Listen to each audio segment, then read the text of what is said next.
Okay, so we'll start with one application of singular value decomposition, the how it works, and also we will do this with a small data set on my laptop, and then I will cover briefly the CUR decomposition. Mm. I thought and decided that the rest of the literature about recommender systems we will rather skip, because so how the recommender system chapter would have come across is the following. Okay, how what is the problem of recommending, and then how it worked before, and then matrix factorization techniques came up, and more recently, of course, even more advanced techniques are there. But so we will actually skip the older content based recommendation and so on. Let me just tell you briefly about it, and you can actually go and read the book, because the semester is curtailed a bit. Maybe I will directly get into the SVD based recommendation approach, and then we'll move on to other things, other topics in the course. So so this is obviously one example here, right? So let's say finding similar movies. We are all probably used to this. We are used to this a lot when you, let's say, if you use Netflix or any streaming service. Okay, so when you log in, it shows you these are the movies recommended for you and things like that. Okay, so that's one thing. So what does it want to do? The essential approach is a movie is represented by the viewers who have watched it or liked it. Okay, so on one so each movie is represented in the user space. The users who have liked it, you may have a one or positive number in those rows, and otherwise maybe zero or negative number or whatever, right? So if some user disliked some movie and so on, so the exact details we will actually see when we implement this in a while. But a movie is represented by the viewers or users who have liked it. So then how will two movies be similar? So if you have liked a movie, why are you likely to like other movies? Because if you have liked a movie, given the other users who have liked the same movie, what are the other movies most of them have liked, right? So that is the similarity. So similarity is measured in a way via users. Okay, and so the recommendation engine will essentially tell you. Okay, just a moment. I will have to pause this a bit. So what? Yeah, as I was saying, the the way the recommender systems pose it to you is that since you are looking at this product or this movie, you may as well want to look at these other products or other movies. Okay, this is everywhere, not only movies. This example is on movies, but Amazon or any retail and advertising. Click through advertising and all those things are also heavily dependent on this. Now let me briefly tell you about the older way of approaching this problem. The older way used to be the more transparent way. So look at this movie, Pirates of the Caribbean at World's End, right? So uh, the the type or genre are action, adventure, and fantasy, right? So it is PG-13. The actors are Johnny Depp, Orlando Bloom, and blah blah blah, right? And the director is this, and so on. So these are the attributes, right? So just like even if you list your attributes in a database, so these are the attributes for the movie. Now based on the attributes you can find other similar movies, and that is more transparent. It's a more transparent way to do it, right? So for example, same actors, same set of actors, so obviously the other Pirates of the Caribbean movies will come up. Okay, and maybe other Johnny Depp movies, or maybe other movies by the same director, or maybe other adventure fantasy movies. So that would be the content based recommendation approach. Obviously there are details, there are formulas and exactly how to do this and all those things, but you can think of that as content based on the content or the attributes of the movie. Okay, so that's the content based recommendation approach. Then uh, then came the collaborative filtering approach, which is what we are getting into. The collaborative filtering approach is based on user collaboration, implicitly, obviously, that, well, let's not explicitly bother about what are the factors, because, well, those are transparent. You can explain that because you liked Johnny Depp movies, I'm suggesting you other Johnny Depp movies, but that may not always work. Okay, so because the other movie may actually be something different. So instead, the assumption was that, well, there are classes of people or similar people. I have a particular kind of movie taste, maybe there are other people with similar movie taste. Because there are so many users or so many viewers, there will always be some other people who have very similar taste. So why don't we take that implicit and reliable uh, indication of people, other people who like these movies, and based on that we recommend. So similarly for, retail, Amazon recommendation and other things also. So that is the whole idea. So that's the whole idea behind collaborative filtering. Now, you should really you should read up the book in a bit more detail if you are interested. But otherwise, as of now, we will be happy with looking at a detailed application of how we do that using singular value decomposition. So if you actually don't read up the book, what will happen is we will just know one way of doing it. But if you read the book or read other articles also, then you will get a holistic, uh, wider view of the whole domain.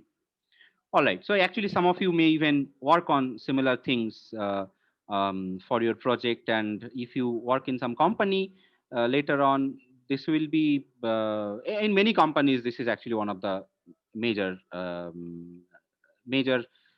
interesting problems to work on.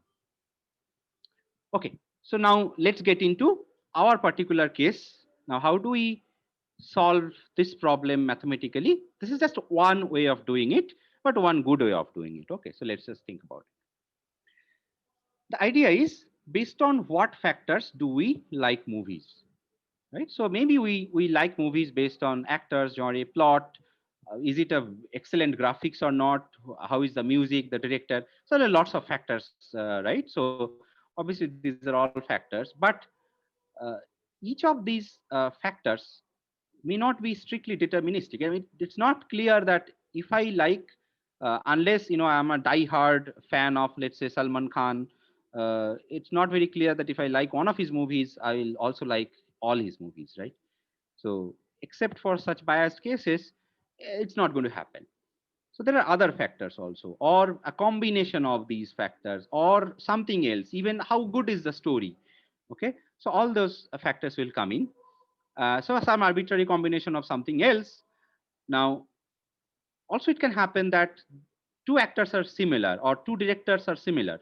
So if we simply go by different dimensions, different directors or different actors, then we are again failing to capture that. So remember, singular value decomposition, we talked about concepts, low rank, right? So the idea here is, instead of considering too many different dimensions and considering them separately, the assumption is there are a few factors which influence our choice. Okay, not only for movies, for other things also. There are a few factors which influence our choice, and the number of factors is much lesser than number of all these different dimensions. What do you mean? Maybe if you want to represent a movie across all possible distinct dimensions, it will be a very huge dimensional data. Similarly, if you want to represent a product, okay, what kind of product is it? Is it a household product?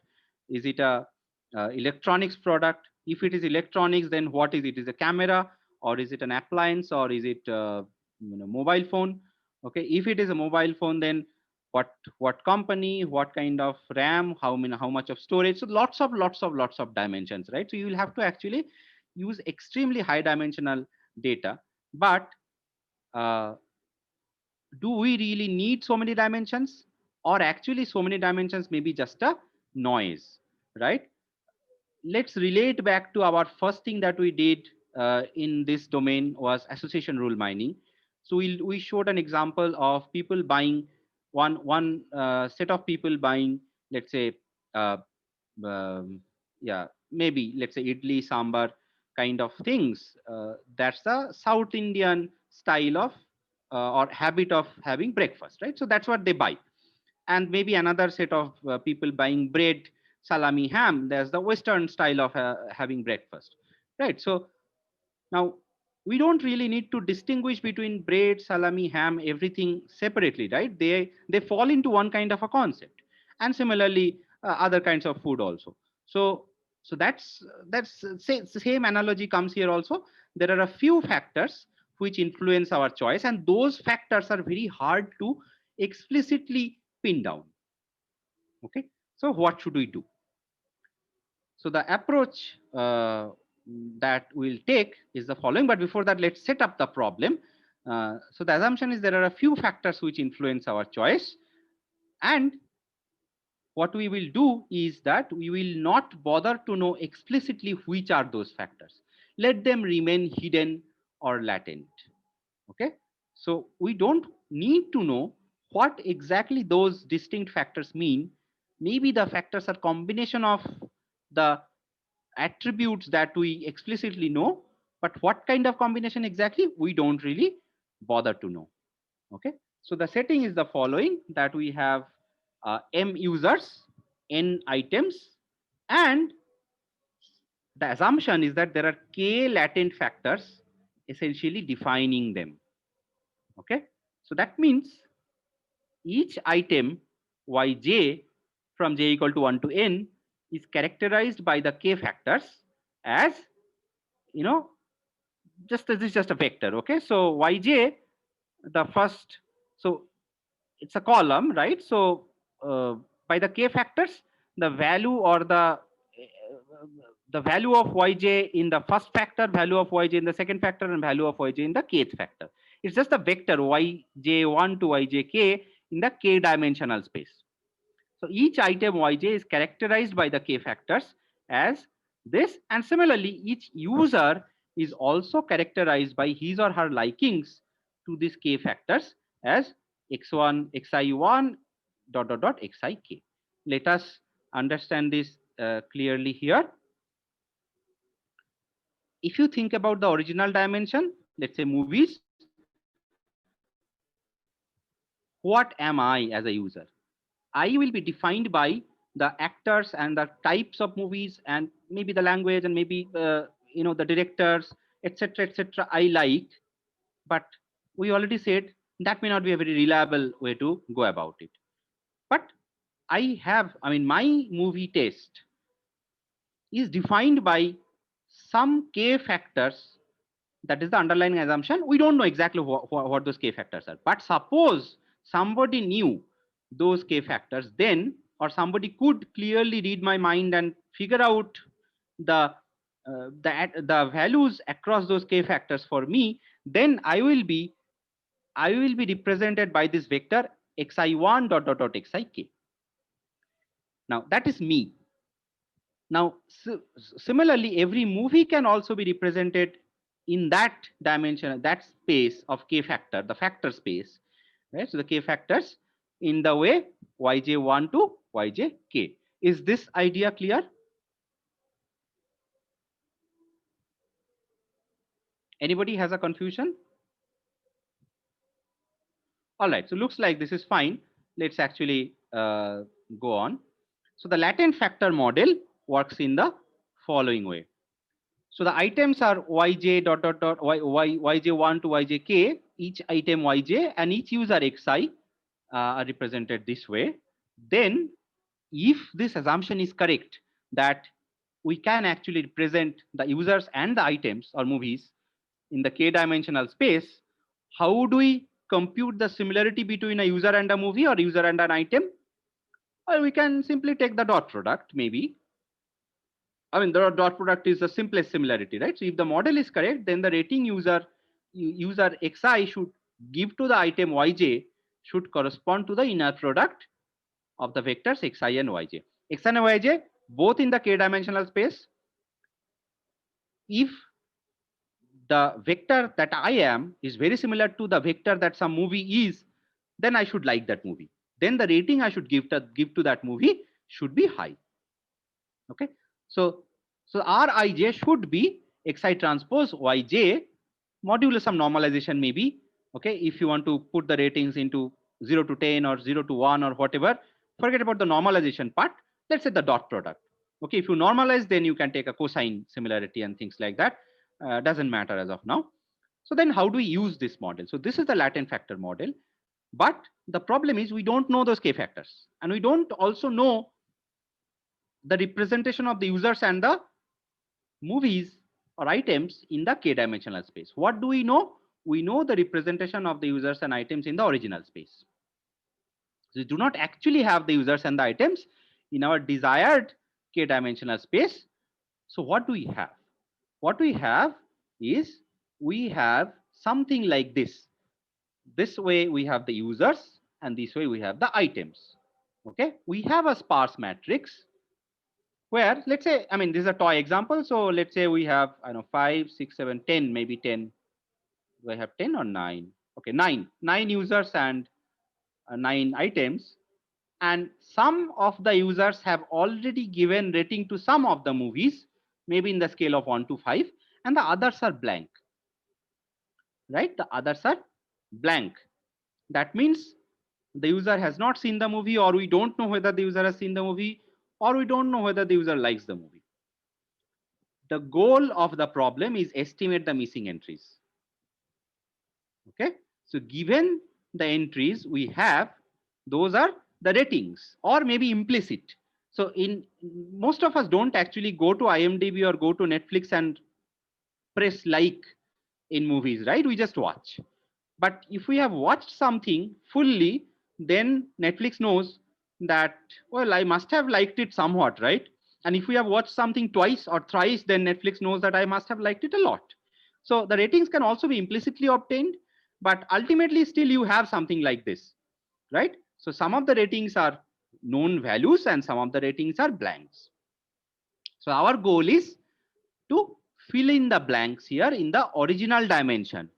Okay, our goal is to fill in the blanks in the user item dimension, because even if we represent every item in the k dimensional space, those k latent dimensions are not my users. So somebody was asking this question in yesterday, the doubt clearing session. What are those k dimensions, right? Are we going to a smaller number of users? No, those k dimensions are something else which we don't need to look at, but my original interpretable dimensions are still the users. And if we want to know whether this particular user, third user, will like the first movie, we have to estimate the entry in the original dimension, not in the reduced dimension. Okay, so how should we do it? So let's say we have the users cross item matrix, right? So users times item matrix. This is M cross N, and with a lot of entries, but most entries are missing. So a lot of entries are missing actually. According to our assumption, this matrix is something like this: M cross K times Y. So these are the row vectors. Okay, so these are the row vectors representing my each user in K dimension, and these are the column vectors representing my movies in the K dimension, right? Just remember the previous slide. Each user is represented in the K dimension. Each movie is also represented in the K dimension according to the latent factor model. But we don't have this. We don't have this. This is just, we think that it exists somewhere. So if it exists, then we will have these rows. These are the row vectors of size k, and these are the column vectors of size k. And then if we multiply m cross k and k cross n, we should actually get this matrix. We should get the m cross n matrix, right? So this, however, has rank at most k. That's a simple linear algebra thing, if you remember, or I haven't showed you that, but it's a simple thing that if you multiply m cross k with k cross n, you get at most rank k. But the point is, if this matrix could be computed, then this matrix would have rank at most k, and the matrix size will be m cross n, and we will actually have our desired matrix where the missing entries will be filled up. Are you getting the intuition behind this?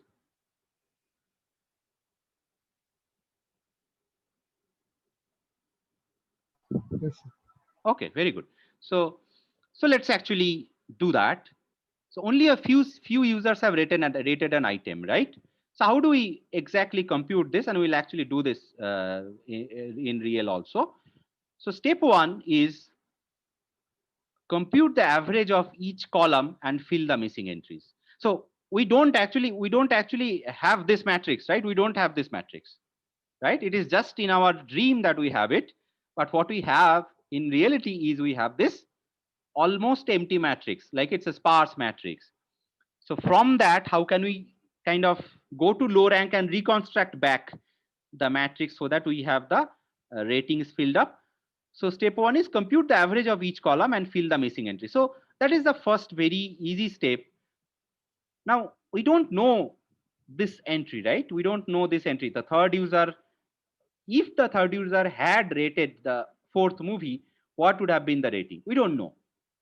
But then we see that, okay, the other users are getting it 5 and 4. So maybe, I mean, discarding the personalization factor, discarding the user's unique taste, in general, I would expect this should have rating close to 4.5 or whatever, the average of this, right? So that is the first step. So first step is compute the average of each column and fill the missing entries. Now, the second point is, well, that would be okay if all users would do the same thing, right? But that's not going to happen.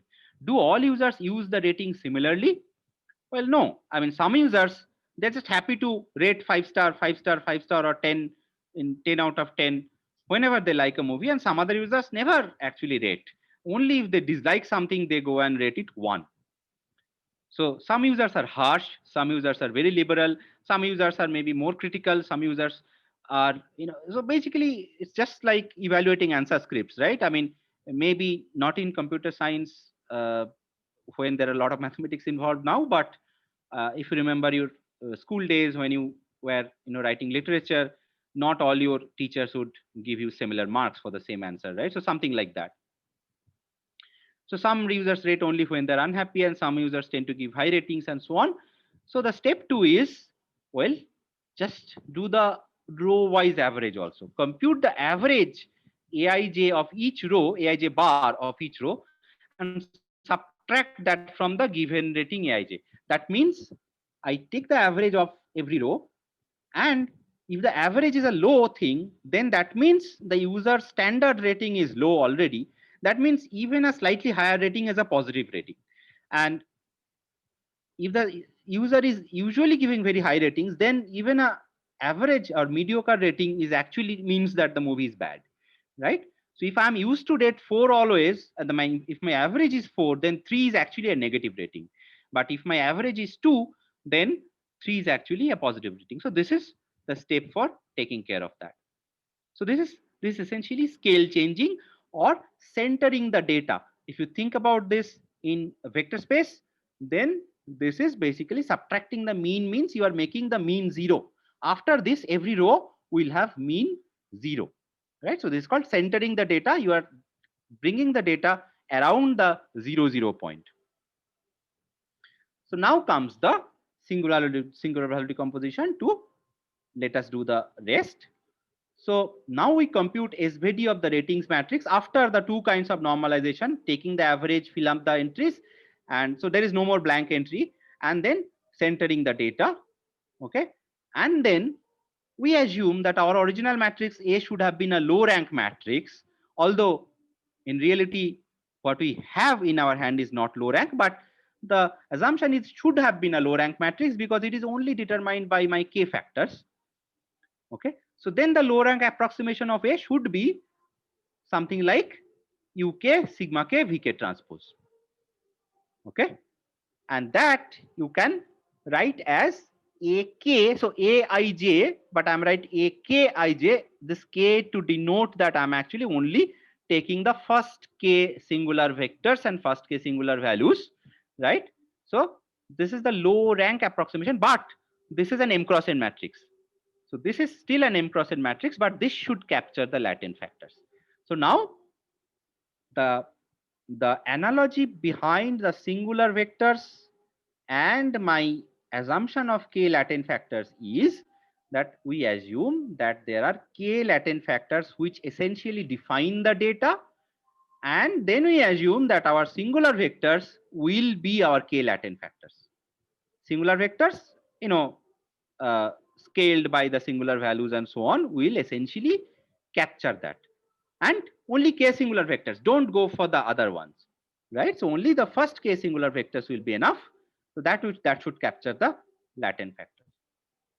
Now we'll scale back the entries. Of course, what we have done, we have normalized, we have taken average and then we have centered the data. So we'll scale back. Again, add the average of every user with my AKIJ. So this will be my predicted AIJ. And you can actually do it in many other ways, but this is one simple way. And that's it. See, if we do this, then what have we done? Okay, we have also predicted the rating for the known entries, but we have also predicted the ratings for the missing values.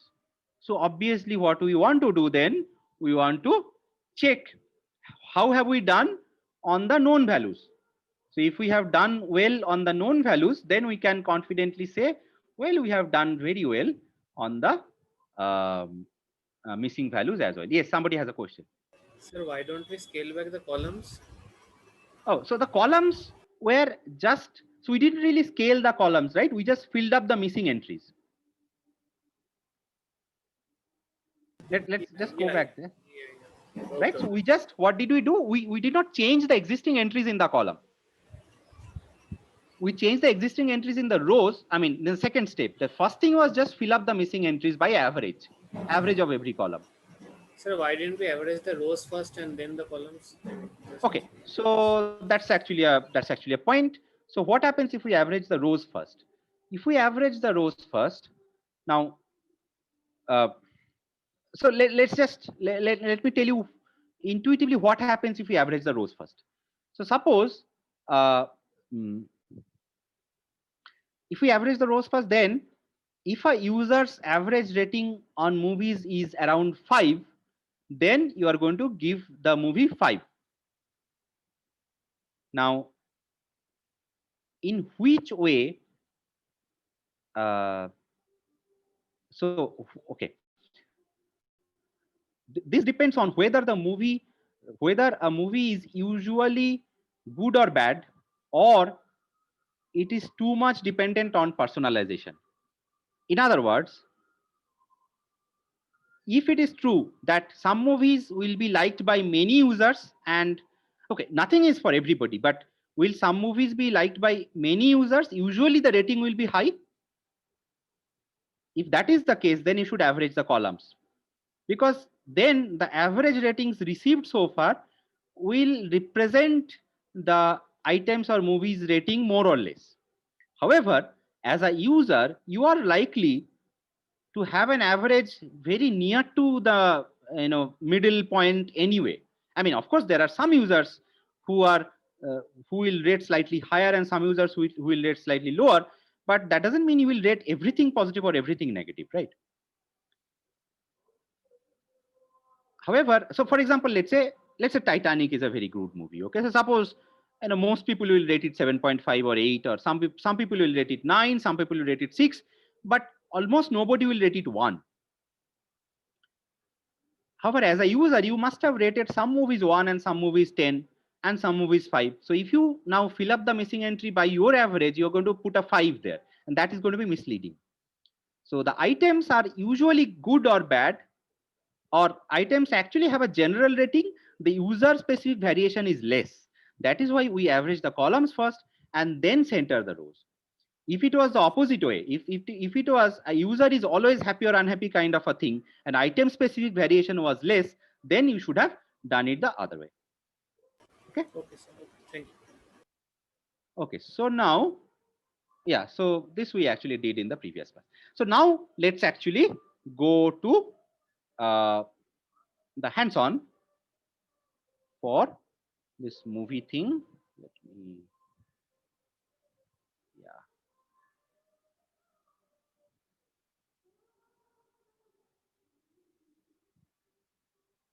Okay, so let's try to do this thing.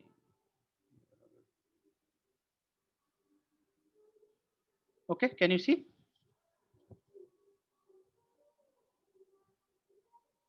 Yes, sir. Okay. So let's first try to. So we saw SVD and we saw the geometrically how SVD works, but let us try to have an intuition behind in a real data or say semi-real data, what is the impact of that geometry? Okay, so how is the intuition working in that? So for that, before actually trying with the movie lens data, let us uh, I mean, I have tried to put up a small toy data set outlining something. So let's actually try that. Okay, so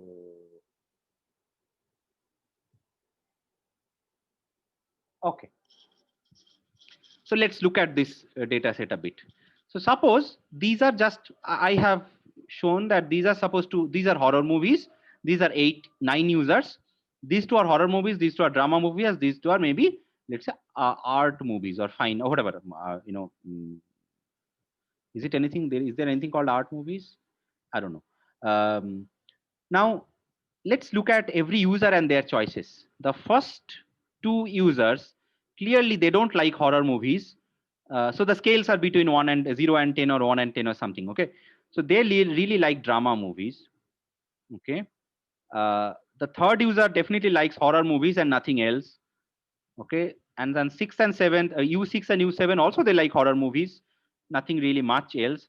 And the 4 and 5, they're really into, this uh, yeah, they're really into this kind of movies. Okay, let's say Anurag Kashyap. Okay, and then user 8 is a bit interesting.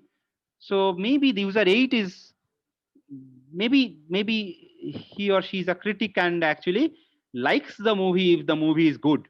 Okay, not so much influenced by the type of the movie. Okay, so it shouldn't be too much exactly divided by genre. It can be like this also, something like that. Okay, so now let's. So do you get the intuition behind this small handcrafted data set, right? So now let's try to perform the actions that we said we will do on our that our movie. Of course, here we do not have any missing values. So right now we are not bothered about the missing values. What we are bothered about is, well, we have so many dimensions, users, so many movies, and what does this uh, average values and centering and all those things mean? So obviously, since there is no missing value here, I don't do the first step. I don't take the column averages and impute the missing values.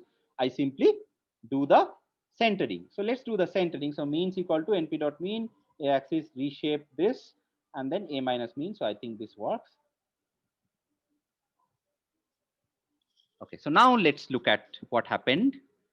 So remember, user 0 and 1, they like the drama movies. So for them, the first, the horror movies are actually negative, the drama are slightly positive, and the others are slightly negative.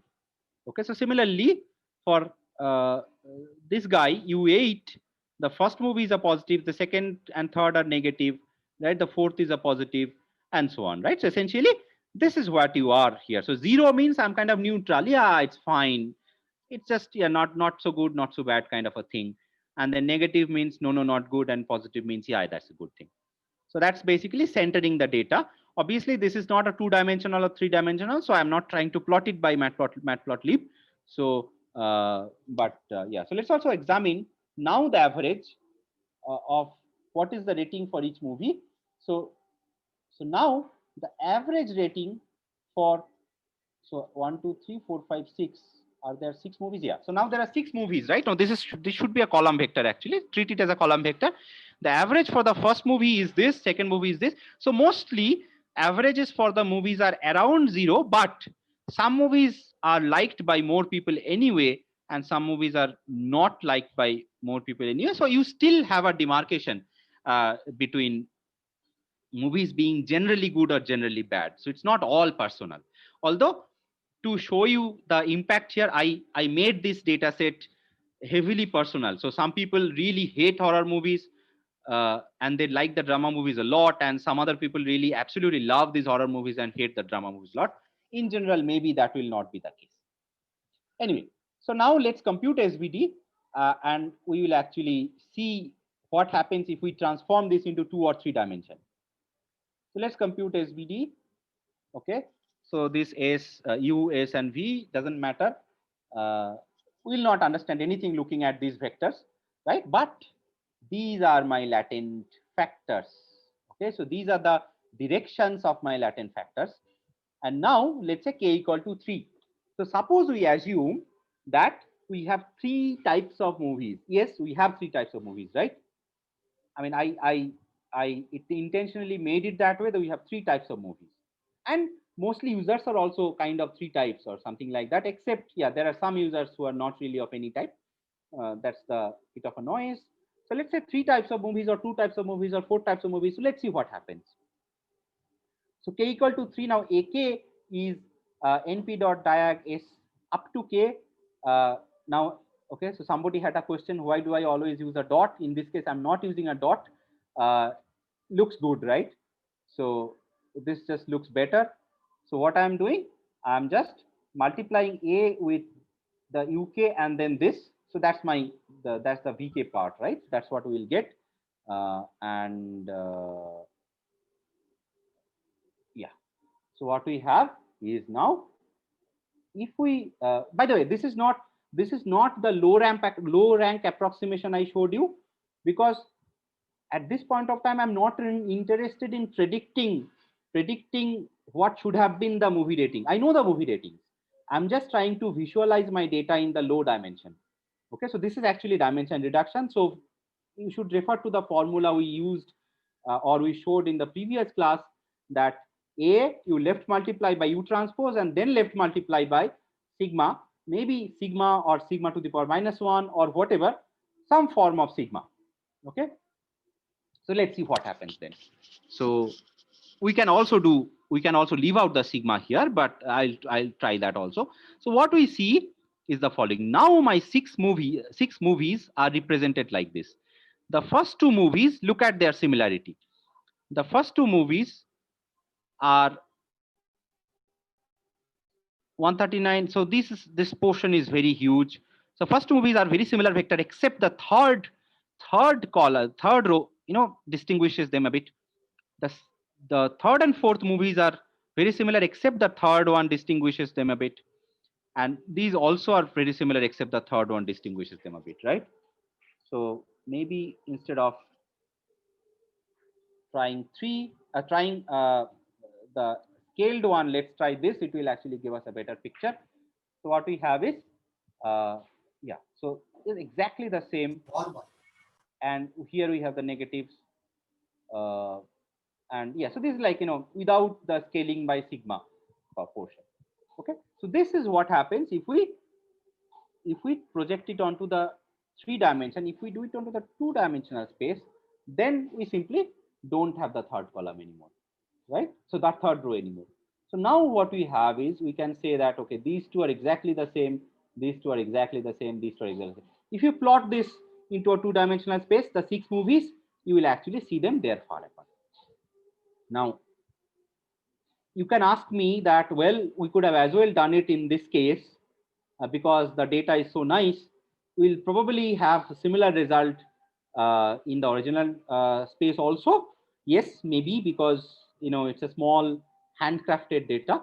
But for a large data, what will happen is, when you project it onto a smaller K dimension, appropriate K dimension, then the points which I mean, you will get a very nice separation of points if the data is nice. Okay. One very important question immediately: how do I choose the K? Right? What should be my K dimensions? That's actually a very difficult problem, and all throughout the assumption have been that, well, there are some K latent factors, some K concepts underlying the data. So there have been a lot of research on this 15 years ago, around 20 to 15 years ago, when SVD was heavily used in data science, in information retrieval, in recommender systems and all. So people tried to figure out, is there a automatic way to, or is there a formula to determine the ideal K given the data? Well, there isn't any really. So what happens is people try different Ks, maybe 200, 300, 400, 500, and then see what is working well, and then they take that. There have been works trying to explain this also. Part of my PhD is also was on similar things, but ultimately the answer is, well, you cannot really have a K which will be perfect for everything that you want to do, using dimension reduction for your data. Okay. All right. So K is essentially something that it's a hyperparameter that you need to kind of tune. Okay. Tune experimentally or numerically. Any questions as of now? Otherwise, I'll move on to the real data part.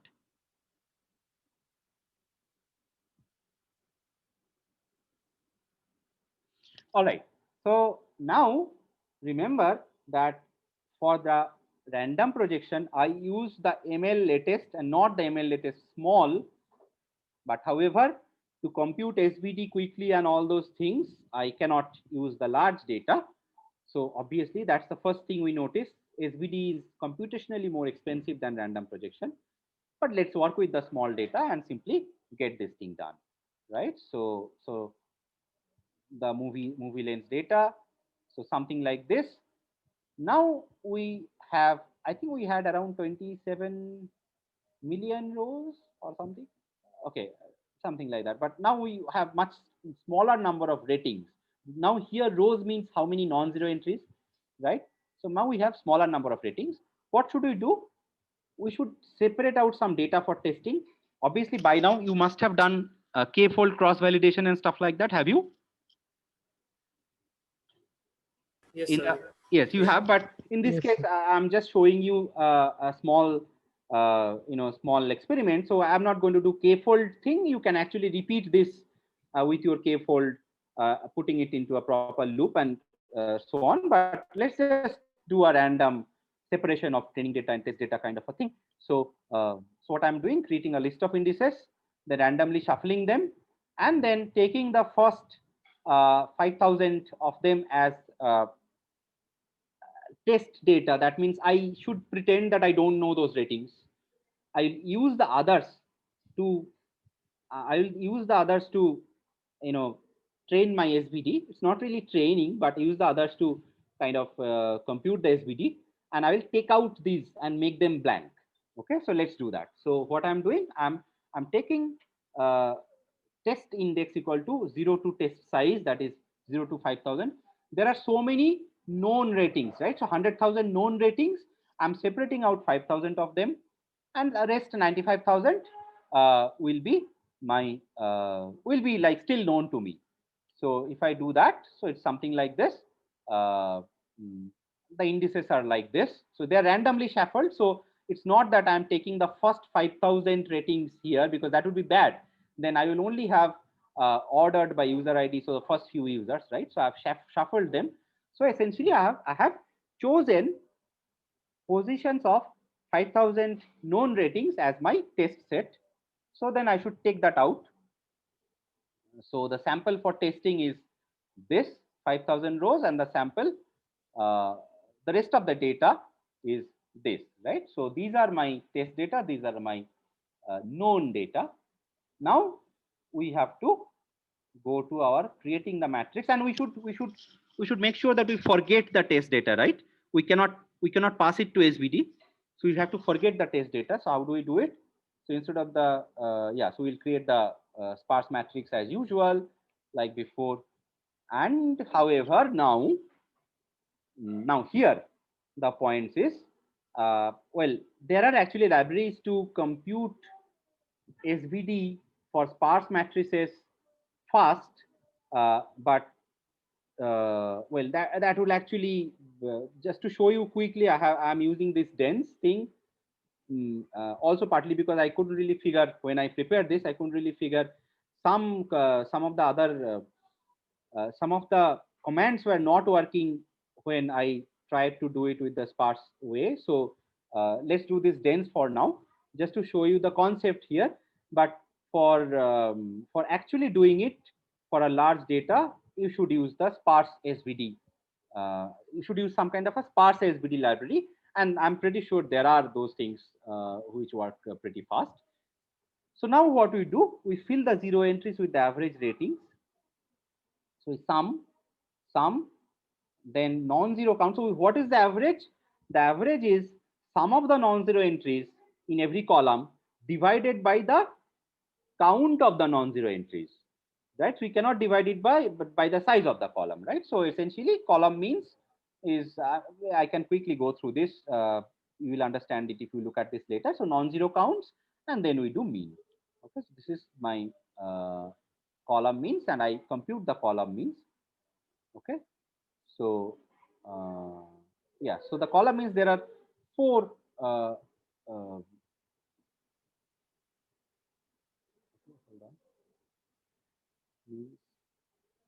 Sir, why do we add 1 at the end of NG counts?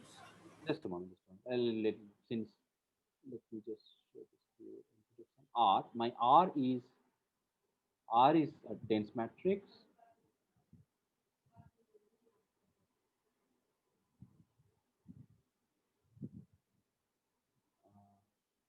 Oh, NJ counts. Why did we add one here? Just one. Number of non-zero entries for each movie. So a sum as type bool.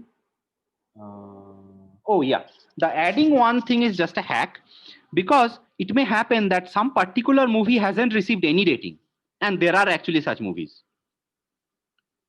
Okay, so this is kind of a this is standard practice anywhere where you have very sparse data and you want to divide by the sum of a column or sum of a row, and it's possible that the sum is zero. Okay, so that's why you add one to all the sums. So you will not exactly get the averages. Instead of, let's say, some number by 1 million, you will get some number by 1,000,001. Shouldn't really make a difference, right? I mean, the relative orders are still preserved, and the actual averages are slightly disturbed. But yeah, in case your sum is zero and NZ count is zero, then you will actually divide 0 by 1. Okay, so then the column means are the shapes are these. Now the adding the mean vector, so we'll add the mean vector, but instead of running through a loop, we'll use masking. So this is actually a bit of Python engineering here. Remember that we cannot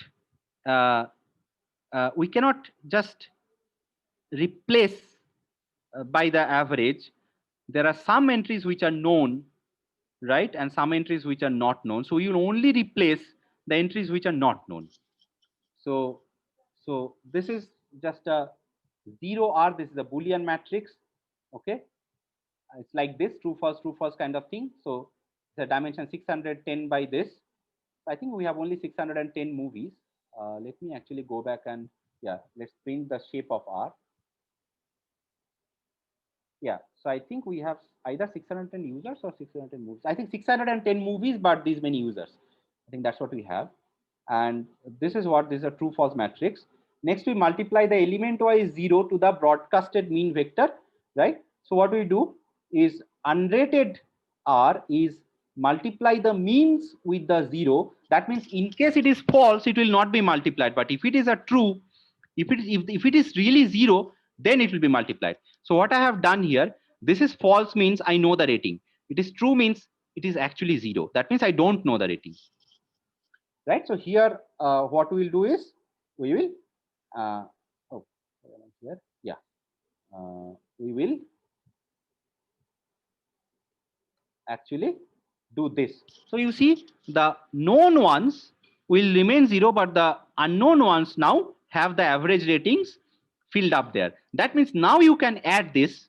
This is the unrated part. Now you can add this with your original R, and the original ratings will be preserved because they will be added 0, and the ones which are blank, but in your R they were 0, right? So in your R they were 0, but it actually did not mean 0. It meant that they are blank. So now if you add this, you are going to get your proper matrix. Now this is your matrix where the original entries, the blank entries are filled up by the average of the columns.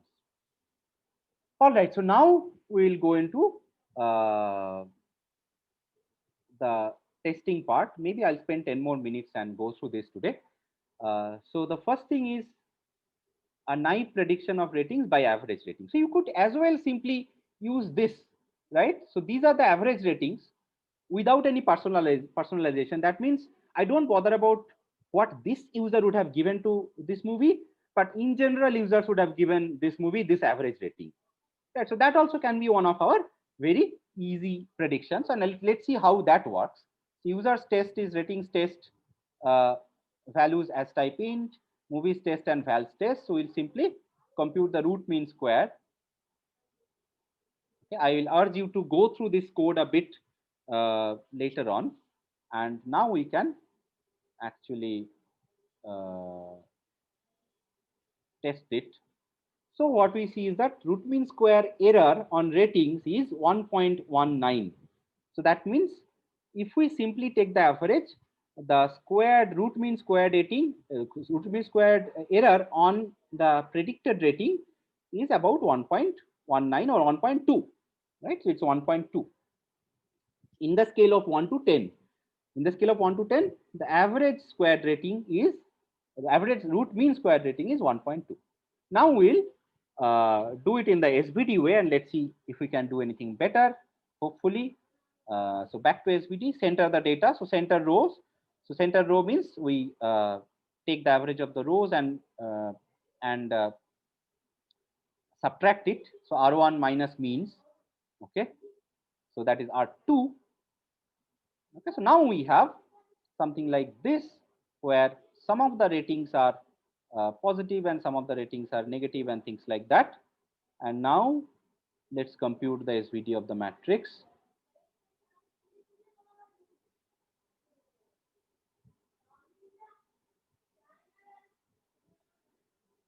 Okay, while it is being computed, let me show you this low rank. Now this is not a dimension reduction. This is, constructing it in the original dimension. UK is the first k singular vectors, SK is the diagonal up to k, and VK is also the first k, and we return UK times SK times VK. Okay, and again I use this operator because it looks good intuitively. Okay, but it is still computing the SVD. Let it do it. So after this, what we will do, this is the low rank thing. So what we will do is we will test for different k equal to 2, k equal to 5, k equal to 10, 20, 30, 50, 75, and 100. Okay, root mean squared error, we'll first initialize that to all 0. Okay, and then for, yeah, my computation is done. Yes, so U is 610, 610. So the maximum dimension we make sense is 610. S is this, and this part is this. So now moving back to the columns from the center, what we will do is we will do RK1 is the low rank plus the plus the mean, and then minus R2. What was R2? Oh yeah, RK1 is actually the error, right? So R2 was our rating, and RK1 is the error. So plus R1 minus R2. So RMSE for RMA I equal to 0. What is it doing? I equal to 0. Oh, this is basically the range. So yes, users test, movies test, and values test. RMSE rating, what is RMSE rating doing? Let me just quickly have a look at it. Yes, so it will predict the selected RPred users test -1 and movies test -1. This is the predicted selected, and error is predicted selected minus the values. So yeah, let's actually then run this and let's try.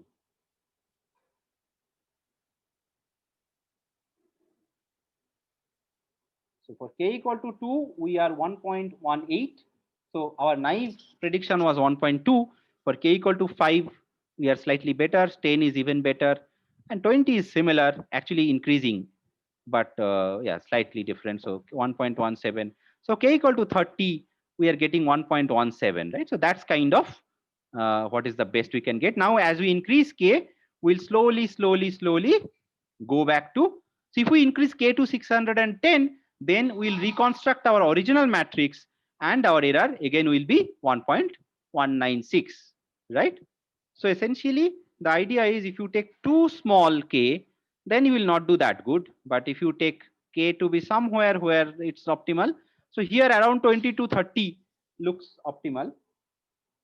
Maybe 25, I don't know, something like that. Around 20 to 30 looks good. Even 10 was not that bad. So around 20 to 30 looks good.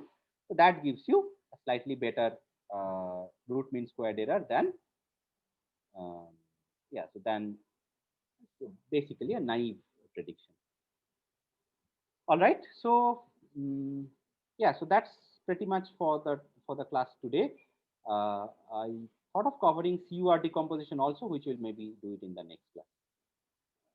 Did I go a bit fast on this? Maybe if yes, I would urge you to look at the look at this code a bit. There are some details of Python which you need to figure out.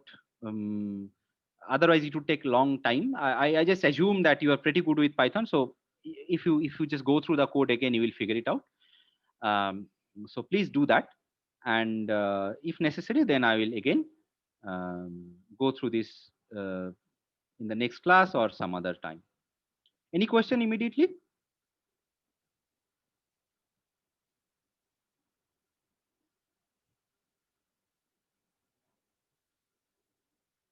Okay, so everybody looks either happy or they need to go through the code and the slides a bit to understand it There is a properly. question in Yes, the chat. there's There is a question in the chat. Oh, hold on. Actually, I cannot see the chat. Oh, is SBD same as PCA? Yes, kind of. Uh, it's rebranding of the same thing. So SVD is actually the linear algebra term, and PCA is one application of it. Okay, so SVD is like eigen decomposition, singular value decomposition, right? So that's actually the mathematical uh, term for computing the singular vectors and singular values. What you do with SVD? Well, there are lots of applications. So a better question is PCA same as LSI? LSI is called latent semantic indexing, used in information retrieval or NLP kind of things. Not very modern cases anymore, but 10 years ago that was quite famous. So yes, something like that. Yeah. So PCA is kind of an application of SVD, but there are different brandings of the same thing.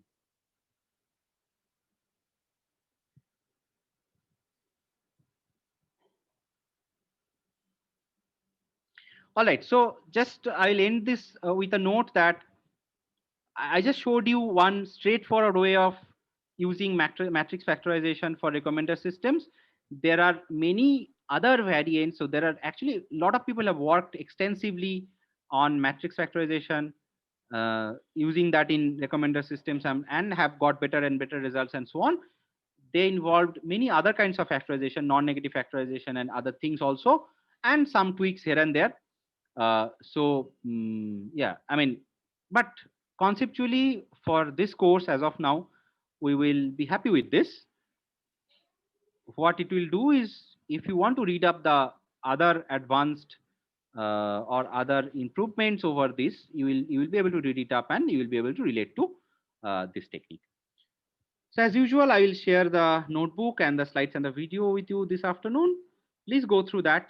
And yeah, if we have more questions, maybe the beginning of the next class, we'll first take up questions. I know I went a bit fast in this lecture. Also, there was So an in the RMSE ratings, yeah. When calculating the RMSE ratings, we are passing the sparse matrix to do the testing. Yes. In sparse matrix form. Yes. Okay. Yes. I mean, what are we doing? We are we only want to test the ratings on our test data, which is separated out, right? Existing. Right. All right. I mean, please go through the code. And I actually made this notebook yeah, a year ago. So I know that it runs all fine and things are correct, but hopefully, but there are some details I also may have to look at it again, which I will do. I'll do, if you have doubts, we'll actually look at it in the next class. All right. So then that's it.